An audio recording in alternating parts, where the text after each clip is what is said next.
I read to you from the book of Matthew, the 27th chapter, starting in the 15th verse. Now at the festival the governor was accustomed to release a prisoner for the crowd among anyone they wanted. And at that time they had a notorious prisoner called Jesus Barabbas. So after they had gathered, Pilate said to them, "Whom do you want me to release to you, Jesus, Barabbas, or Jesus who is called the Messiah?" For he realized that it was out of jealousy that they had handed him over. While he was sitting on the judgment seat, his wife sent to him, "Have nothing to do with this innocent man, for today I have suffered a great deal because of a dream about him." Now the chief priest and the elders persuaded the crowds to ask for Barabbas and to have Jesus killed. And the governor again said to them, "Which of the two do you want me to release to you?" And they said, "Barabbas." Pilate said to them, "What then shall I do with Jesus, who is called the Messiah?" And all of them said, "Let him be crucified." Then he asked, "Why? What evil has he done?" But they shouted all the more, "Let him be crucified." And then they handed him over to the soldiers, and he was crucified. This is the word of the Lord.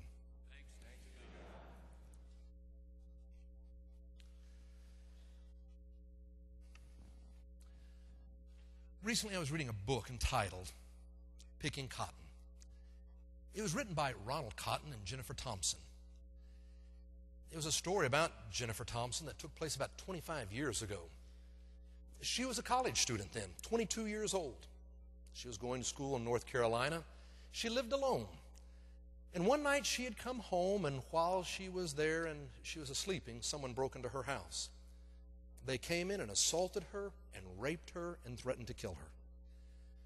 She managed to escape, and she ran next door to a neighbor, and there they called 911. The police came.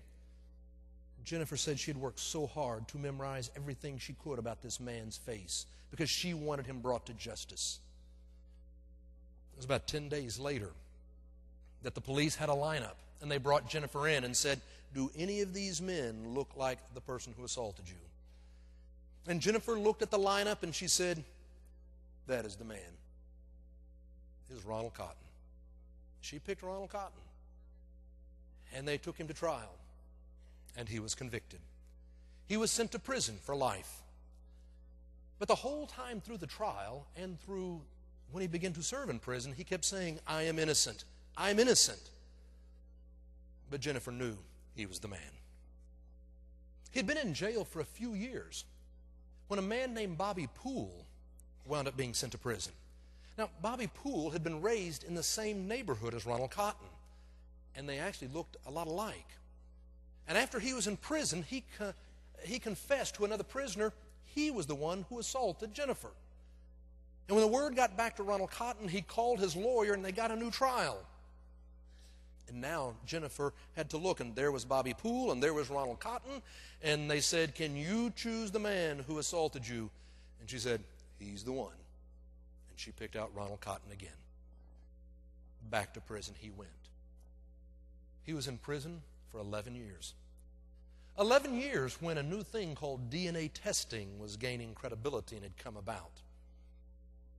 Ronald Cotton called his lawyer and said, "Could you get some DNA testing done?" They did DNA testing, and what they discovered was Bobby Poole was a perfect match. And when they confronted Bobby Poole with the evidence, then he confessed. Ronald Cotton was immediately let out of jail after 11 years. When the DA came to Jennifer and told her what had happened, what was the truth, and that he was being let out, she cratered. Can you imagine the guilt? Picking the wrong person. All she could think about was, I stole 11 birthdays from this man. I stole 11 Christmases. I stole 11 years where he could have been married, having a family. She was overwhelmed with a sense of guilt. And then she began to have fear. I mean, goodness gracious, this man would want revenge. What would he do to her, to her family, to her husband? She began being in such fear and guilt, and it really led her life into a downward spiral. For the next 2 years, she made sure in her town never to see Ronald Cotton, but she lived with such guilt and such fear. She couldn't take it. She finally went to the DA and said, "Can you arrange a meeting with me and Ronald Cotton?" He said, "I'll try." And Ronald Cotton agreed to the meeting. They decided they would meet at a church. She brought her husband, and Ronald Cotton brought his new wife, Robin. They came to the church, and there were police, and there were the lawyers, and there was the DA. But when they all got together, Jennifer said, "Could the four of us meet alone?" And so they went back into a room. And Jennifer now had to confront this man that she had hated for 11 years, a man that she had chosen, and she was wrong. And she said, "Mr. Cotton, I don't know if I should call you Ronald, Mr. Cotton. I just want to say to you today, if I could say today and every day for the rest of my life, I am sorry, it would not express how badly I feel. Can you ever forgive me?" And Ronald Cotton said, "You can learn a lot by looking into somebody's eyes." And he said, "When I looked into her eyes, I could see her sincerity. I knew she was hurting." And he reached out and he took her hands and he said, "I forgave you a long time ago. We were both victims of a brutal crime. I know you're hurting. I forgave you a long time ago. I want you to know you have nothing to fear. I would never do anything to harm you or anyone in your family. I forgive you." Jennifer said she just looked at him, and then she started to sob. And she started sobbing harder, and everybody in the room started sobbing. And she said, "I just suddenly fell into this man's arms, and this man that I'd hated for 11 years, and he wrapped his arms around me and just held me."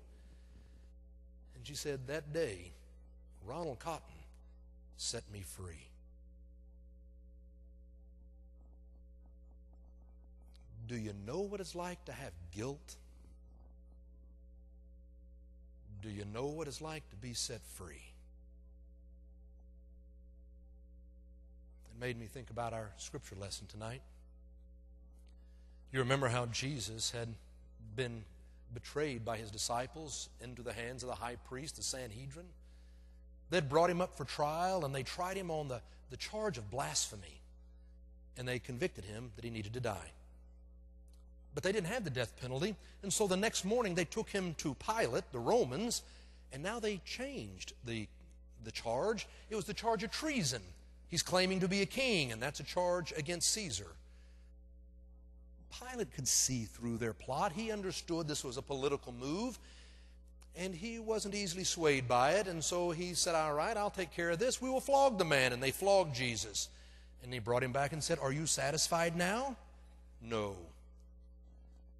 And so he brought out a man named Barabbas and said, "We have a custom here at the Passover that we will release a prisoner to you.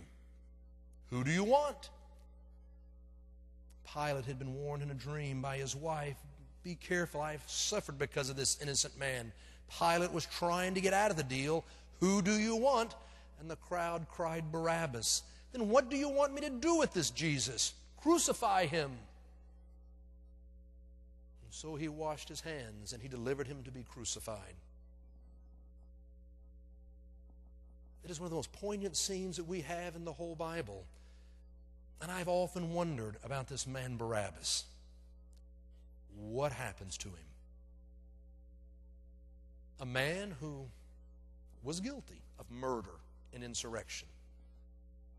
And a man who now was going to be set free because an innocent man was going to die. What would happen to Barabbas? What kind of guilt would he feel? How would it affect him? We all have been there.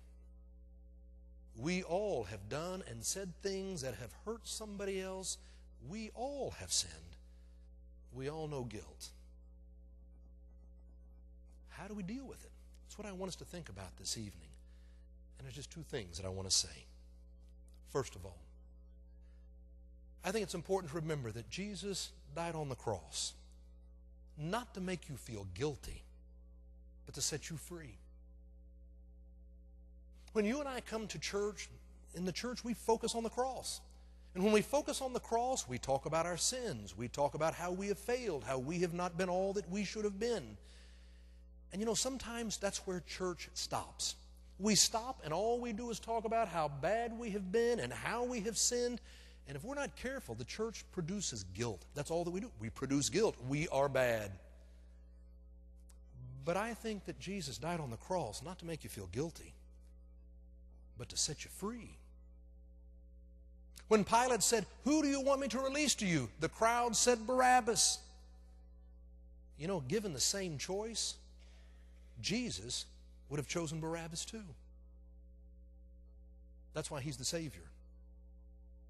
Because he came to say to us, even if you've quit on God, God hadn't quit on you. He came to say somebody still believes in you. You can be forgiven. You can be set free.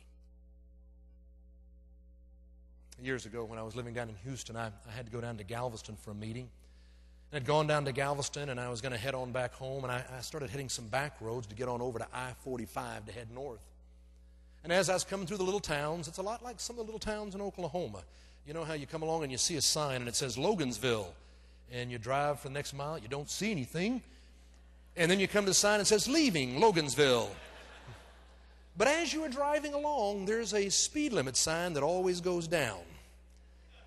And you know behind some trees, some policeman is sitting there to make money for Logansville. I know how they do that, and so I was driving home, and I made sure when I hit those little towns, I slowed down. So as I came through one of those little towns, and I had slowed down, here came the police the other direction. I glanced down at my speedometer and thought, I'm doing well, I'm doing well. Suddenly, he turns on his lights, flips around, and comes behind and pulls me over. And I'm thinking, what in the world? He comes up and he says, your inspection sticker's expired. Now, we don't have to have inspection stickers in our cars up here in Oklahoma. We do down in Texas. It costs $5. They come in, they look at your car, slap on an inspection sticker, and you're good for another year. It was expired by 3 days. I looked at that and I thought, okay, 3 days. He will give me a warning ticket. No, he gave me a ticket for $68. $68 for a 3-day expired inspection sticker. It was all that I could do to hold my tongue. And remember, I'm a Methodist pastor talking to a police officer here. I took the ticket and I stuck it into my little file beside me for my business, and then I headed on home. I was very, very busy. Quite honestly, I got to tell you, once I got home, I didn't think about it anymore. That file folder got filed back at the office. More than a month went by. And one day there was a ring at my doorbell. And there was the postal people, and they had a certified letter. And I opened up this certified letter, and it says you failed to pay your fine of $68. You missed your court date if you meant to contest it. You have now been fined $350.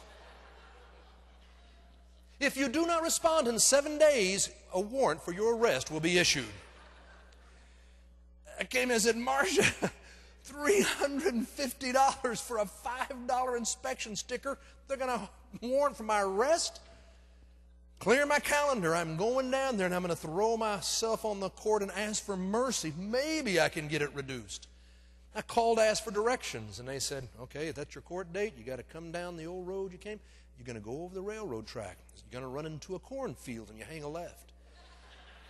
You go along the edge of the cornfield, and then it's going to bend to the right, and you're going to come down that road. Cornfield's going to be on your right, and then the road's going to turn to dirt.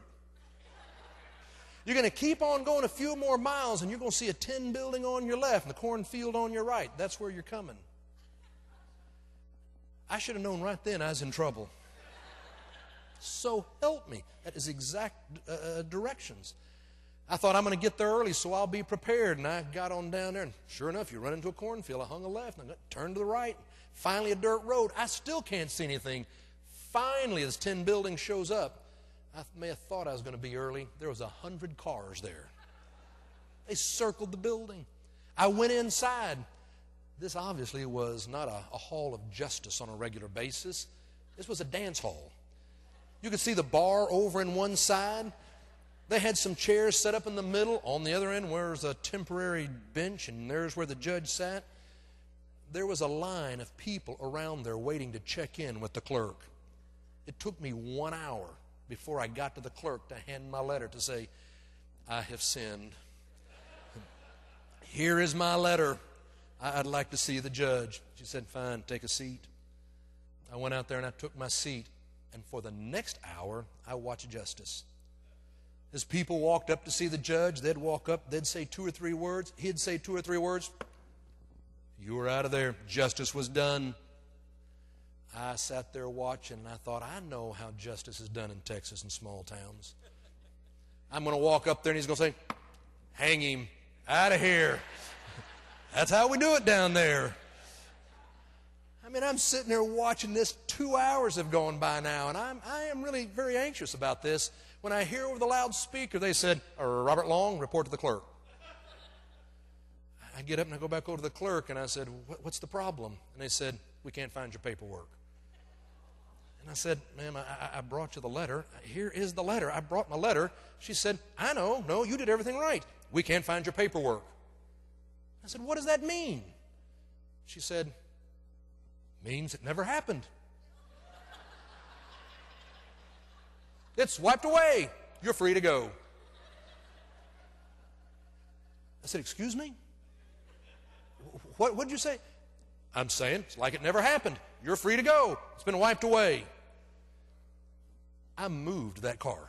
I got out there quick and I left gravel spinning as I left that parking lot heading for home. And I am moving now home, and I got to tell you, I have the biggest smile on my face, and I am feeling so good.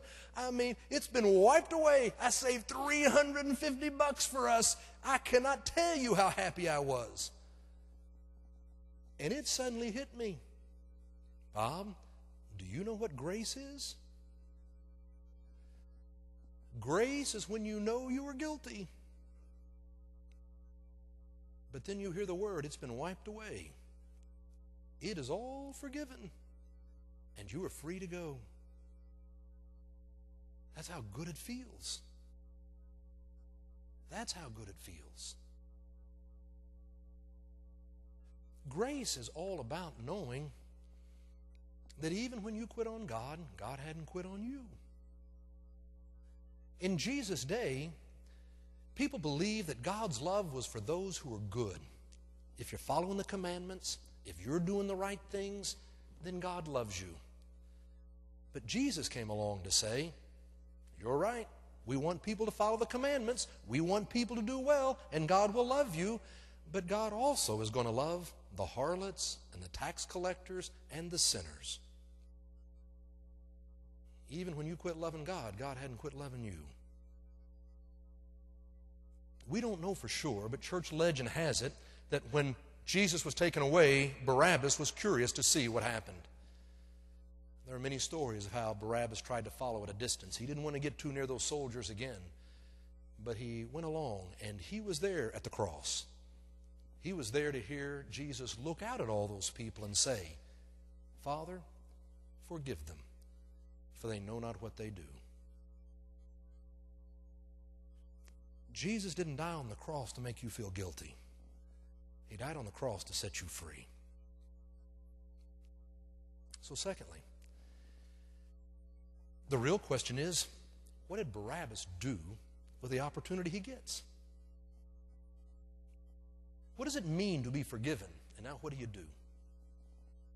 You know, Dietrich Bonhoeffer talked about cheap grace. Cheap grace is when you and I are more than willing to accept God's forgiveness, and then we just kind of do whatever we want to do again.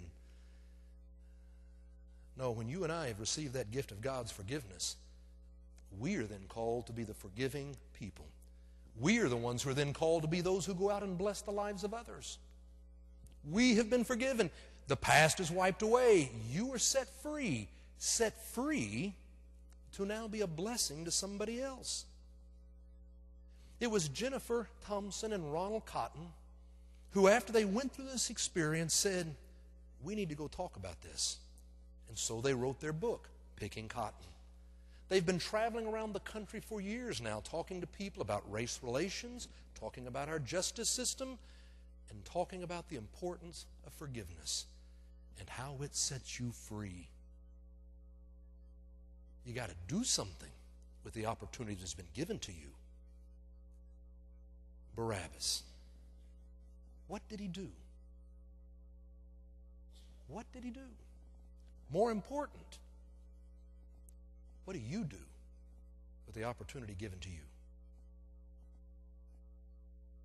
It was back in June of 1992 that St. Luke's got to go with one other church from New York, Whitefish Bay, New York, to go to Russia, to be the first two churches to go under the banner of our General Board of Global Ministries to Russia. We went as our missionaries representing the United Methodist Church. They went to one city. We went to Ulyanovsk, Russia. Ulyanovsk, Russia is the birthplace of Vladimir Lenin. The name of the town was originally Simbirsk. And Vladimir Ulyanovsk was his original name. He took the name of Lenin. And so Simbirsk took the name of their favorite son, Ulyanovsk. That's how it got its name. So we went to the birthplace of Vladimir Lenin. The birthplace, they called it the Bethlehem of Communism. That's where we went, 40 people from St. Luke's.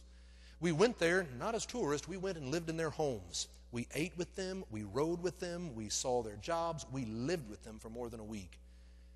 And then they would come to Oklahoma City and they would live in our homes and they would worship with us and see how we lived. It was an incredible experience. We were hoping to start a church. And I can tell you a church did start from that trip, a church that has been going now for 18, be soon 19 years. The Ulyanovsk United Methodist Church is strong. But while we were there, we were able to have a worship service. And we were going to be in a government building and sent out flyers and invited people to come. We had no idea how many would come. Hundreds came. We were the first Americans they had ever seen in their lives. It had been a closed city. They wanted to come see the Americans. They came to the worship service. Now let me ask you, if you get a chance to preach to a group of people who have never heard the gospel in their lives, people who have not been allowed to go to church for the last 70 years in their country, and you get the opportunity to finally share a word, what do you say? Man, I wrestled with that. I prayed about that. And as you know, I am a product of Muzan Biggs. I'm a storyteller. So I thought, I got to tell them a story. And I started thinking of all the stories I could try to tell them. And I finally decided there were two stories that needed to be shared. The first story was the story of the prodigal son. And I told about a young man who left his father and took all that he had and went to a faraway country. And there he messed up and he felt so guilty and he blew it. But when he came home, there was a father who was anxious to throw his arms around him and love him and welcome him back. No matter what had happened, that father was willing to offer grace. I thought they need to hear the story of the prodigal son. And then the second story I told was the story of the Good Samaritan. As I said, there's a story about how a man's going down the road and someone else is hurt and they're enemies. But because this person knows what it means to be loved, they reach out and they love their enemy. I believe that's what we're here for, because we know God's grace and we are called to love and to help one another. Those are the two stories I chose to share. Well, I kept going back to Russia. I probably was there more than a dozen times over the next few years. Many times going to Ulyanovsk, sometimes representing the Oklahoma Conference. We were finding other cities that other churches could become a sister city with them. And I got a call one day from Oklahoma Annual Conference saying, would you come over here and help us find some churches? And we're going to go on a Sunday. And I said, I can't be gone a couple weeks. And he said, fine, if you'll come fly with us on Sunday after church, we'll visit churches on Monday and Tuesday and Wednesday and Thursday and Friday, and then you can catch a plane Saturday and fly back home and be ready to preach Sunday. It's a 20-hour trip from there all the way home, but because you're traveling west, you get a 30-hour day. And so I said, of course I'll do that. That's one of the dumbest things I have ever done.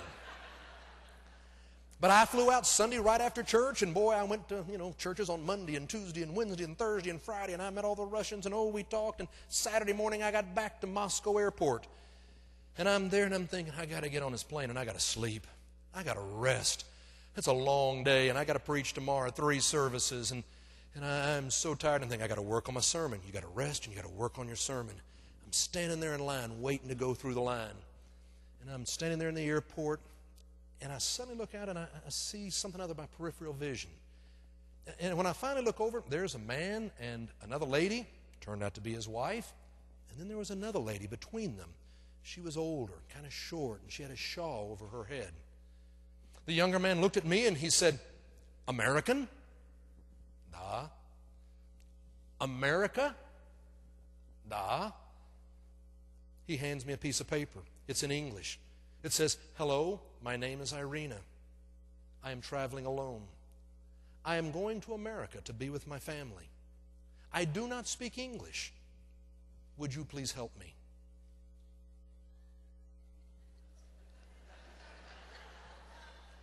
I looked over at them, and this man puts his hand on this little lady and says, "Mama." He put his hand on my shoulder and said, "Comrade?" I looked at them and thought, "Oh, God, no. God, no. I don't want Mama. I don't have time for Mama. I am exhausted. I got to fly all the way home. I got to work on a sermon. No, I do not want Mama." And I am standing there. I got to be honest, I'm having real internal conflict as I'm standing there thinking, what can you say? How do you get out of this? And it was one of those moments in my life, I'm telling you, when I heard God speak and God said, "And why are you here? You who know you have been guilty and you are forgiven, why are you here?" And it took me longer than it should have. But I finally said, "Comrade." He said, "Mama, comrade, comrade, Mama." Introductions were made. They were happy. He handed me her passport. He handed me her ticket. He started handing all the luggage over, her papers. People stepped back and let Mama cut in line. They were happy to let her cut in line. They were all snickering. I'd been chosen, not them. I now had Mama. I mean, Mama would never have made it. She had never traveled before. And let me tell you, in that day in Russia, I mean, people stood there with guns, and no one smiled in the passport when they stamped it.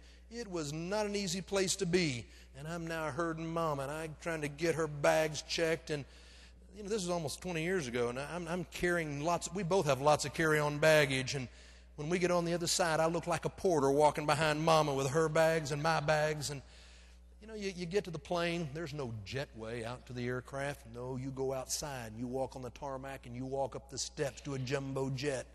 And I'm there trying to help Mama up the steps, and I'm carrying the bags and helping Mama get up. And I finally get her in her seat, and I get our bags placed, and I sit down, and I pull out her ticket and start looking. And when I started looking at her tickets, I realized we got a problem. We're flying to Frankfurt, and then Mama goes to New York, and Bob goes to Atlanta. I started looking at the tickets, and I realized we had a bigger problem. When we land, Mama's got a 5-hour layover. Bob's got a 45-minute connection.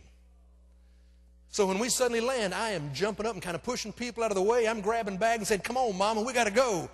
We get out there in the terminal, and I look up, and I look at the terminal board, and I realize that my gate is across the aisle. Mama's gate? It's in another terminal. We're running short of time. I am now panicked. I got her bags, and I turn to Mama, and I say, "Pashli, pashli," which in Russian means, "Lady, pick them up. We're going to run." I mean, we literally are running through the airport. I'm carrying bags, and I am running, and Mama is behind me. She could move faster than she looked like she could move. She's behind me, and she's running, and we're trying to get to the next terminal. We get to the next terminal. Her gate is the last one in the terminal. And we start down, and suddenly we run into a roadblock. It's shut down. You see, they're in another flight for 5 more hours. And for security reasons, they have blocked the rest of the terminal. We're a long way away. I'm now looking at my watch. I mean, I'm down to minutes. And I'm thinking, we're dead. I mean, Mama is going to be left here in the Frankfurt airport or I'm going to miss my plane. I can't believe this. I can't believe this. And I just out loud said, oh, God, help me. You got to help me here. And I looked over, and there at a counter were 2 Delta agents. Mama was flying on Delta. I said, stay. I ran over to the Delta agents, and I started telling them about Mama, how I'd gotten Mama. And they are cracking up laughing. I finally said, stop laughing. You'll get Mama. They said, we will help Mama. We will get her to the plane. I said, come over here. Got back over to Mama, and I knelt down, and I said, Mama, Mama, New York. Bob, Atlanta. She understood. I put my hand on her shoulder, and I said, Mama, comrade. Comrade, Mama. She looked at me, and she nodded, and I knelt down in front of her, and I took her hands. And I took her hands, and I put them to the side of my face. And I just looked into her eyes. And for the first time, she broke into a smile. And she said, Spasiba. Spasiba. In Russian, it means thank you. Thank you. I dropped her hands, and I started to run for everything I was worth. I was flying through this airport to get back.